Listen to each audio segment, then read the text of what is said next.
Vinny, what's the problem? Vinny? Vinny?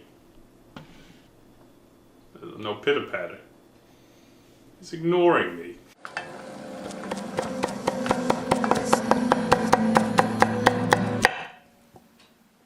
Hi, I'm Phil, man in his 30s, filming a YouTube show on Tuesday night. Do you think I'm feeling it, viewer? I am! Of course I am! Tonight on the show, we're going to teach you how to make Szechuan chicken, also called Szechuan chicken. How that region pronounce? We're making this because John once wanted to eat it. And that's as good of an excuse as we need. And so I said, yeah, have I ever made this? No. I looked at some recipes. I'm loosely following one, but I'm not deep frying anything. F that. You don't need to deep fry anything. You can if you want, but don't let an internet blog or a YouTube video convince you that you need to waste all that oil so that you could be less healthy than you already are. I'm sipping on a little bit of wine. Vinny's screaming. Okay, so loosely following some internet blogger.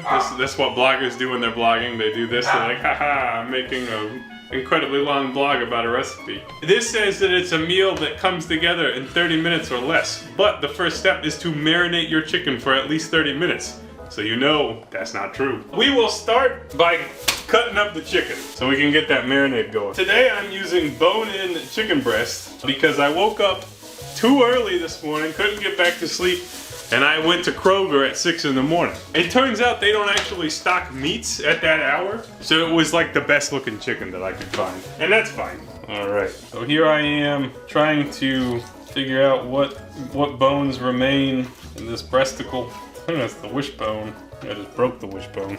You guys watched Wishbone when you were kids?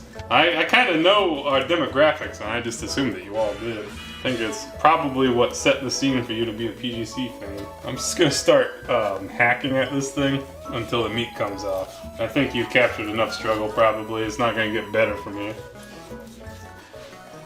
Okay, so I chopped my chicken into chunks. I went with kind of large chunks. Now we need to make the marinade. So we're gonna cornstarch the chicken. I think that the term that some people use for this process is feathering? I think they call it feathering when you throw the cornstarch on there. What a completely useless spoon. Whatever, close enough. 3 tablespoons of cornstarch and the obligatory mess all over the counter that goes with it. This recipe uses tablespoons for everything, so these poor frog spoons are really gonna get abused today. We're gonna use a tablespoon of rice wine. I am using Shaoxing, which it does not call for, but that seems fine to me. This recipe also calls for white pepper, and white pepper is very frequently used in Chinese American dishes. I don't have it, so I'm gonna use regular pepper. I do think that white pepper has different enough of a taste to merit keeping it around, but I could not be bothered today. Next up will be 3 tablespoons of soy sauce. Mine is less sodium, not low, just less. Then we're gonna add 2 tablespoons of sesame oil, which, as I think about it, is really a lot. So this one's gonna taste like sesame. All right, so small brain Phil, you know, this is why you mix the marinade first, and I'm sure that'll be quite nice. So we're supposed to marinate this for at least 30 minutes. Chicken does marinate faster if you leave it out on the counter. It also accumulates bacteria more quickly that way. So, you know, you can make your own call there. All right, so progressing on with our progress, as it were, I am going to do some prep work for this dish. I think that for this type of cooking, it's really important to actually kind of prep your stuff before you're in the cooking process rather than trying to prep as you go. And that's because you cook things relatively quickly. So we're gonna do the full prep and have everything ready to go. One of the things we will need is a tablespoon of Szechuan peppercorns, which kind of sounds like a lot to me. And I'm wondering if this recipe means for them to be ground or not. It really doesn't specify, but you can do it either way. I know they cook differently if they're ground. So we'll set those aside. My brain worked good today. All right, I have some miscellaneous hot peppers from my garden. In an ideal world, you would only use red ones, but today I figured we'd use a mix of Tabascos and unripe cayennes, because that's what I had. These are pretty spicy, so we're not gonna add an incredible amount, but basically just give them a pretty rough chop. Now, I am a little bit worried about the heat level for John's sake, but he did request this dish, so he's gonna have to eat it either way. All right, next we need 25 dried chilies. All right, count them with me. 1, 24, 25. Is that even the same kind of pepper? All right, there's our 25 peppercorns. I mean peppers. Cornless peppers. All right, and then we're gonna chop a couple bell peppers. This is to kind of fill out the dish and give it what I kind of think of as a vegetable breadth. I didn't mean to roll that R, I just really wanted to hit the D and somehow ended up rolling the R. And these we will be chopping into bite-sized pieces. Very common to cut things into bite-sized pieces. I literally just stabbed my phone with a knife. I think my phone's okay. I hope so anyways. Okay, next up is ginger. After I get these peppers out of here. Will they fit in this bowl? Yes. Okay, I got a knob, as do most men. I'm peeling it with a peeler, which is the intended purpose of this tool. No need for a spoon here. You can prepare it how you prefer. I personally find that just mincing the hell out of it works well for me. So that's what I'm gonna do. That's certainly more than a tablespoon, but John and I both like ginger, and I don't think there'll be any complaints. In a similar philosophy to what I was talking about with the ginger, we are going to up the amount of garlic as well. So I'm gonna use approximately 7 cloves of garlic. And similar to how we cut the ginger, start with a rough chop and work our way into a finer mix. Using his brain, he put the bowl on the cutting board, knowing that it would not all end up in the bowl. Green onions. I'm gonna use 5. Love green onions. We'll get those chopped. I'm just gonna use all the green and white parts together. And then we will probably add some peanuts to this. They certainly make the dish less healthy, but they do make it more delicious. Peanuts are not bad for you, but they're very calorically dense. Peanuts really increases the caloric component of this dish. And similar to all of the chopping that I've done, I will run my knife through it this way and that way. All right, looks good to me. So this is probably about a half cup. Looks like a half cup. Guess I could get a little bowl for the green onions. Okay, and we're almost done prepping. Almost. The last thing we need to do is mix up a little bit of sauce to season our stir fry with. So we will add a tablespoon of white sugar. You could use any sweetener, but white sugar works just fine as a sweetener. I'm sure that's not really a revelation to anybody. A bit more of the cooking wine, 2 tablespoons.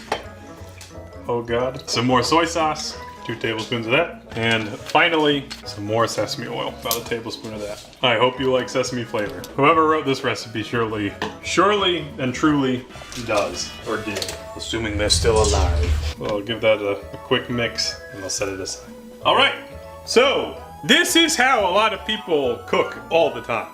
I almost never do it this way because of all the dishes that it generates. But I do think it's important to take this extra step of care because once we start cooking, there ain't gonna be no time for chopping things. So we will briefly pause and then I'll make dinner. And it'll come together real quick. Okay, so here I've got my trusty non-stick skillet, which I'm heating up to the high heat. Now, you could deep fry the chicken if you like. The old food blog recommends 2 inches of oil. So in a pan like this, I don't know, that'd probably be like what, 1 quart and 1 pint is probably like a whole bottle of vegetable oil. Yeah, I will use more oil than I normally would, but I just don't see any benefit in deep frying chicken breast. To me, that sounds dumb. What more is there to say? So we'll let that get up. All right, so we're gonna have our marinated chicken on deck. So I'm gonna have that here. Maybe a slotted spoon would be in order, because it's kind of goopy, like some of our viewers are. But I think this will help get some of that excess wet off of the chicken, which can only, create fireworks. So once this heats up, I'll stop frying, but it's gonna be a second. So please hold and listen to this nice, relaxing music of John's choosing.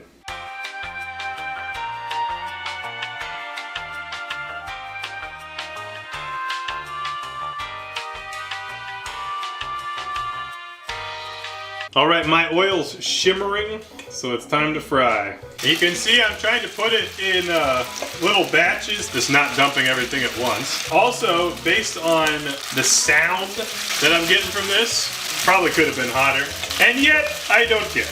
Oh, we're almost crowded now.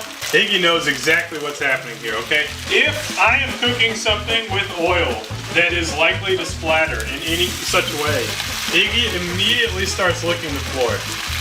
Immediately. He's moved to my feet. He's just licking my socks. Does your dog lick your socks, viewer? Let us know in the comments below, but don't give us too many details. Nothing else to do right now other than let this chicken fry. Don't f with it too much. Even if you're shallow frying, leaving it alone will help it develop more of a crust, which will be tasty. Also ventilate, otherwise it's gonna smell like a goddamn McDonald's in here. So a quick update on the fried chicken. You can see by leaving this chicken alone, been able to develop some beautiful crust.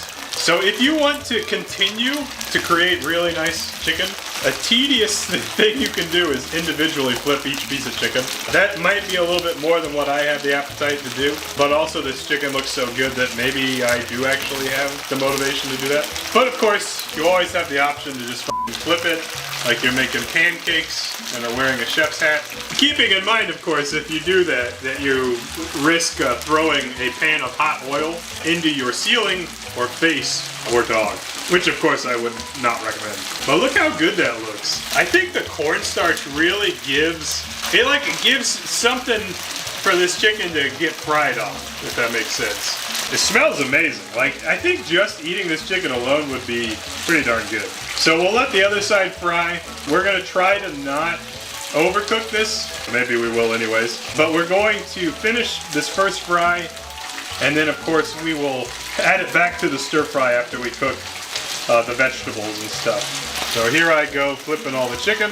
Almost got it all. I'm not saying we didn't deep fry that. Not necessary. We'll be back soon.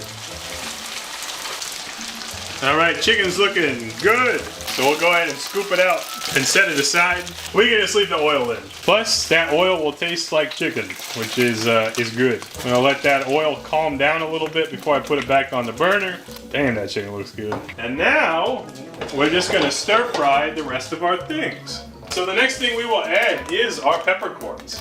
And I am not gonna do this on super high heat because I'm a little bit worried about the state of this pan, things flying around. So these are the Szechuan peppercorns. They give that numb feeling in your mouth, and by releasing them into the oil, that flavor will get into everything else we cook. And we'll add our dried chilies as well. You gotta be careful with the dried chilies. They will burn pretty easily. So again, instead of like stir frying at mega high heat, I'm trying to do this on more of a medium or moderate heat. But this basically opens up the chili flavors, which should be good. Okay, here's our garlic and our ginger, fresh chilies, and our bell peppers. And now that we have more material, it shouldn't splatter quite so much. So at this point, we're essentially trying to saute these down. We want to cook this until the bell peppers become relatively tender. I can tell you now that it smells amazing. So we're going to stir fry this for about 5 minutes. What do you think, Iggy? Am I doing a good job? Okay, next up we're going to add our peanuts and green onions. Peanuts, green onions. And we're basically just frying this for about a minute. The rest of your goods will continue to cook. The Szechuan peppercorns are soft. This is something I was a little bit worried about. Okay, it's been close enough to a minute. This is starting to dry out just a little bit, which is actually good for what we're doing. So you can go ahead and add your chicken back in, including any juices that collected in the pot. And man, this looks pretty tasty, I think. This looks pretty good. A little bonus for Iggy. So we'll go ahead and add that sauce. And this is essentially like a last minute seasoning. And we'll just give it another quick saute just to let it absorb the flavors. And then we're done. And I'm gonna call that as done. All right, let's plate it up. So here's our steamed rice. We'll go ahead and push it out over the plate. We'll just scoop this right on top. If you would like, you could garnish this with some additional green onions, uncooked chilies. That would be a common option, I'd say. But I will be garnishing it with sesame seeds. I think that'll look nice. And there you have it. This is our Szechuan chicken. All right, let's give it a taste. See if I can get a little chicken and rice. I just got chicken. My first impression is that the flavors are far more balanced than I expected them to be. Given the amount of chilies and peppercorns we used in this, I would have expected it to be like over the top spicy. It actually, I think it's perfect. Like it's this nice, mellow burn. You get a little bit of numb, but these chilies aren't that hot. I mean, that's basically why this is balanced, is that John found some chilies that are not too hot. Chicken's awesome. Some of the crispy coating we had is less crispy than it was, when we first cooked it. And that's okay. But, it's sweet, savory, spicy. This is good. This is really good. I suspect John's gonna like this. So, maybe John will leave a comment in the YouTube comments below if he likes it or not. That's our show today. I hope you enjoyed it. That's how you do it. I thought this was good and pretty easy. And it really packs a punch in terms of flavor. So, yeah. Hopefully, we learned something, or we're entertained, or I don't know. We could just end the video now.